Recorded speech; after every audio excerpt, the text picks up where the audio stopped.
وقت اتنی تیزی سے گزر جاتا ہے کہ اسے احساس ہی نہیں ہوتا اور وہ مرگے بستر پہ جا گرتا ہے، اور پھر اس کے عزیز و اقارب، اس کے دوست احباب اس کے ارد گرد جمع ہوتے ہیں بڑے پریشان حالت میں، اور وہ اپنے ارد گرد ایک نگاہ دوڑاتا ہے اور دیکھتا ہے کہ انہی لوگوں میں چند لوگ اسے بڑے غصے سے دیکھ رہے ہیں، اسے گھور رہے ہیں بڑے غصے سے۔ تو وہ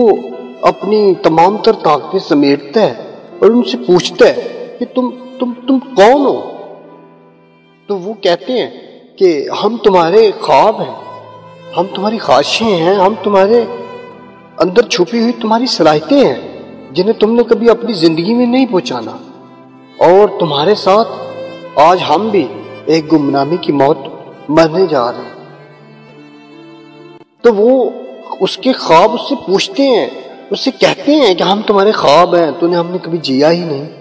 ہم تمہاری خواہشیں ہیں، ہم تمہارے اندر چھپی ہوئی تمہاری صلاحیتیں، تمہاری قابلیتیں ہیں جنہیں تم نے کبھی پہچاننے کی کوشش ہی نہیں کی،